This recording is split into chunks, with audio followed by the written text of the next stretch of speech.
Ai, ai. Eu sempre dou uma respiradinha que nem Hortência pra arremessar. Oi, gente! Continuando o nosso Outubro Rosa com convidados super especiais. Hoje eu trouxe o Dr. Alexandre Lobel, que fala? Lobel. Lobel. Ele é... não, vou deixar ele mesmo se apresentar. Vamos lá. Beijo, Sara. Primeiro, eu queria agradecer a oportunidade de estar aqui. Seu canal é maravilhoso. Obrigada. E fico muito feliz em poder contribuir. Eu que agradeço, porque eu tô trazendo gente aqui para realmente enriquecer o canal e dar informação de qualidade, né? Porque eu acho que falta muito isso. Bem legal isso mesmo. Uhum. Eu me formei como ginecologista, me especializei em reprodução humana. E durante a minha especialização eu fiz bastante foco na área de preservação de fertilidade. E o meu doutorado é nessa área de preservação de fertilidade. Então é uma área que me interessa muito, que eu gosto muito. E venho estudando cada vez mais e tentando fazer exatamente isso que a gente está fazendo hoje, que é divulgar a informação. Eu tive câncer aos 42 anos, eu já tinha 2 filhos. Inclusive, um dos meus filhos já era bem mocinho, né? Que eu tive filho com 22 anos. Então, eu considero que eu tive uma sorte de ter tido menos esse problema. Problema não, dor de cabeça, é uma coisa, porque assim, não dá pra negar, né, que quando você tem o diagnóstico de câncer, que uma das primeiras coisas que você pensa é que quando você começa a descobrir como é o tratamento, o que você vai fazer, é que você talvez não possa ter filhos. Isso não só para mulher, mas para homem também, é uma coisa, é um impacto muito grande na vida, né? Então eu já vou ser curta e grossa, né? Quem faz tratamento contra o câncer vai poder gerar filhos, vai afetar a fertilidade? Então, aqui é interessante quando a gente vai abordar esse tema de fertilidade e reprodução com câncer, é interessante a gente dividir em 2 partes. Então, primeiro, se a mulher que teve câncer e fez o tratamento, ela pode depois engravidar. Tem vários trabalhos, vários estudos mostrando que é seguro, tanto para a mulher quanto para a criança que vai ser gerada essa gravidez. Alguns dados mostram que a mulher que teve algum câncer, independente do tipo de câncer, ela pode ter mais dificuldade que a população geral. Por causa da químio? Por causa de tudo. Se a gente pegar as pacientes, por exemplo, que tiveram qualquer tipo de câncer, elas têm 40% menos chance de engravidar do que a população geral. Falando de câncer de mama, esse número pode chegar até 70%. E aí isso vai ter algumas causas, por exemplo, a quimioterapia. A quimioterapia é um tratamento que está sendo proposto pela cura, para tratar, diminuir sintomas, aumentar o tempo de vida.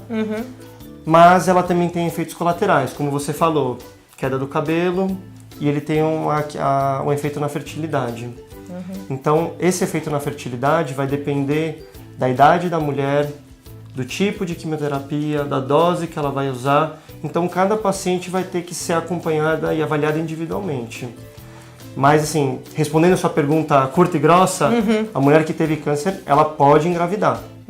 Claro que ela vai ter que ser avaliada pelo oncologista, pelo ginecologista, para decidir e avaliar aquele caso, mas de maneira geral ela pode sim engravidar. Cada caso é um caso, vai ser avaliado. Eu não tive essa experiência porque eu já tinha filhos, né? Mas quando a gente descobre o câncer, o médico geralmente fala isso e tem como preservar a fertilidade? Então, o momento dessa conversa, ela é muito difícil, porque como você mesmo falou, que o médico ele falou que a paciente está com câncer, que é uma doença que traz muito medo para as pessoas e que vai ter que fazer quimioterapia e que vai ter um monte de efeito colateral. E além disso, ela ainda tem um risco de infertilidade, é um estresse muito grande. Realmente é um peso e é difícil essa conversa, mas essa conversa tem que acontecer. No momento que é feito o diagnóstico, o ideal é que o médico, o oncologista ou o mastologista, ele converse com a paciente. E essa dúvida também pode vir da paciente, de questionar e saber qual que é o meu futuro reprodutivo, eu não tenho filhos. Você falou que com 42 anos já tinha 2 filhos. Mas a sociedade hoje... Hoje em dia não, as né? mulheres engravidando cada vez mais tarde por causa de carreira, estudo, desenvolvimento profissional. Tudo isso, a tendência, isso não só no Brasil, mas no mundo inteiro. É ter filhos mais tarde, É ter né? filhos mais tarde. E a gente vê muitas pacientes que chegam com diagnóstico de câncer de mama e que não tiveram filhos. E isso é muito difícil. Então o ideal é que no momento do diagnóstico a paciente seja orientada, seja avaliado o risco dela ficar infértil pelo tratamento. E a partir daí, junto com o oncologista, o mastologista e o especialista em reprodução, todos fazerem uma programação para essa paciente preservar a fertilidade. Hoje a gente tem algumas técnicas para preservar a fertilidade. O mais conhecido é o congelamento de óvulos ou o congelamento de embrião. Nesse tratamento, a ideia é a gente congelar o óvulo, que é a gameta. No futuro, a mulher, quando ela estiver curada, ela estiver preparada para engravidar, a gente vai descongelar esse óvulo, fertilizar e formar um embrião com o espermatozoide do marido, do parceiro, ou mesmo de uma produção Fertiliza independente. Fora do corpo, no laboratório. A fertilização in vitro. Essa parte. Deixa esse embrião cultivando no laboratório e aí a gente transfere direto no útero da mulher. E aí na expectativa que ela engravide. Essa segunda etapa ela vai acontecer no momento que ela estiver curada, que ela estiver pronta para engravidar. A primeira etapa, que é a estimulação dos ovários, o crescimento dos óvulos, a coleta dos óvulos, isso tem que ser feito idealmente antes do início da quimioterapia. E aí entra o tempo, né? A paciente pode esperar, porque esse tempo de fazer esse tratamento, né? Sim. Demora quanto? Na média, esse tratamento vai demorar de 10 a 14 dias. O que a gente tem de estudos e o que a gente tem da experiência nossa aqui no Brasil é que se a paciente é encaminhada precoce para o especialista, a gente tem tempo, em geral, na maioria dos casos, para preservar a fertilidade. Esse período de 14 dias, 10 a 14 dias, ele não atrapalha o prognóstico, ele não atrapalha a sobrevida da paciente, a chance de cura dela. A gente não vai prejudicar. E isso é super importante que você perguntou, porque em nenhum momento, nada que a gente vai fazer pode prejudicar. Sim. Se a gente achar que, olha, nesse caso, talvez existe um risco maior, então ou a gente não vai fazer essa técnica, ou realmente a gente não vai fazer nenhuma técnica. Então, levando isso em consideração que não deu para fazer. E depois, é possível? Então, a gente pode fazer algumas coisas depois. Às vezes, quando a gente não tem esse tempo de 14 dias para congelar óvulos ou congelar embrião, a gente pode também congelar tecido ovariano. Isso é uma técnica bem nova, é a mais nova que existe para preservação da fertilidade. A gente retira o ovário da paciente, congela o tecido. No momento que ela estiver bem, estiver pronta para engravidar, a gente retransplanta o ovário.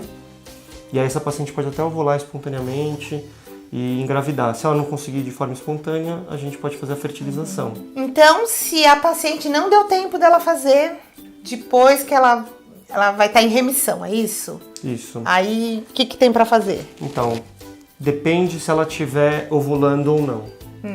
A ovulação tem alguns exames que a gente pode fazer, mas basicamente um sinal de ovulação é se a paciente tem a menstruação regular. Se ela menstrua de forma regular, a gente pressupõe que ela está ovulando de forma regular. Se ela está ovulando regular, ela pode engravidar espontâneo. Mas como eu te falei no começo, a gente sabe que pacientes que já tiveram câncer, e principalmente câncer de mama, tem menor chance de engravidar. Se a mulher foi liberada pelo oncologista e ele falou pode tentar engravidar, a primeira expectativa é vamos tentar engravidar.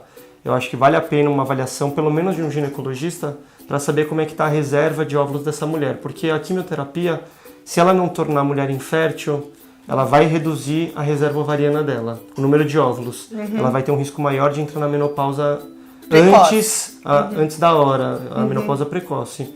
Então ela tem que saber, porque também a gente não pode falar, então tenta engravidar, fica ali 2 anos e de repente quando ela vai procurar um médico ela está na menopausa. Isso é muito complexo, essa discussão tem que acontecer entre o casal e o oncologista principalmente. Com certeza. E a gente da área da fertilidade, a gente vai orientar e vai dar as informações. É segura para a mulher engravidar, mesmo se ela tiver um tumor com receptor de estrogênio, de progesterona.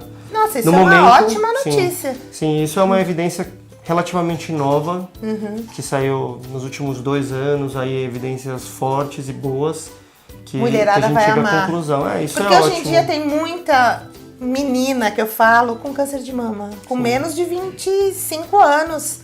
E muitas com 32, 33, que estão numa idade super fértil, né? Hoje em dia, que nem você falou, né? As pessoas estão tendo filho com 40 anos. Sim. Se a gente for avaliar essas pacientes mais velhas, quanto mais velha a paciente, maior o risco dela ficar infértil. Então, o ideal é que nessas pacientes a gente tente preservar a fertilidade. Mas tem algumas pacientes, como você falou, que não vão ter condições, independente do motivo, mas elas não vão conseguir fazer a preservação. Depois do tratamento, no momento que o oncologista liberar ela para engravidar, ela vai ter que ser avaliada e a gente vai avaliar isso da ovulação, se ela está menstruando regular. Se ela tiver, a princípio, ela pode engravidar usando os próprios óvulos. Se ela não puder, não tiver menstruando regular, ou se a gente avaliar que ela já está próxima ou na menopausa, infelizmente ela não consegue engravidar com os óvulos próprios, mas a gente pode hoje, isso é bem regulamentado aqui no Brasil, a gente pode pegar óvulos de uma doadora, uma mulher mais jovem, fertilizar com o sêmen do parceiro da paciente ou mesmo de uma produção independente e colocar no útero dela. E ela vai gestar a criança, que a carga genética não vai ser dela, mas ela vai gestar, ela vai ter o parto, ela vai amamentar. Entendi. Então, tudo isso é possível. Claro que tem uma série de regulamentações, essa doação tem que ser anônima, de novo, para ela receber um embrião, isso tem que ser conversado com um oncologista, com um mastologista, mas é possível, mesmo que ela entre na menopausa, ela ainda engravidar. E a última opção é ela adotar uma criança. Sim. Que ser mãe não é só crescer a barriga. Bom, eu com a minha idade, só... com a minha experiência, essa altura do campeonato ia dar tanto trabalho que, se bem que adotar no Brasil também dá trabalho, não né? é fácil, não é fácil. Tem uma fila, mas também é uma opção. Gente, se inscrevam. Você tem alguma... Então, eu tenho um site que tem bastante informação, que é www.alexandrelobel.com.br. E a gente, em breve, eu acho que quando esse vídeo já estiver pronto, eu também tenho um portal direcionado só para a preservação da fertilidade, que é um grupo eu e o Dr. Juliano Bedowski, que a gente está lançando esse portal, acho que quando esse vídeo estiver no ar, esse portal... Em outubro. Em outubro já vai estar no ar, que é Bifert, www.bifert.com.br. Então lá vocês vão poder ter bastante informação e a gente vai ter um canal para conversa também com as pacientes. Isso é bem legal. Então eu vou deixar os links para vocês acessarem. Então se inscrevam no canal, nas redes sociais da Supervivente, e a gente volta segunda-feira que vem com mais um vídeo nesse Outubro Rosa especialíssimo. Beijo, tchau!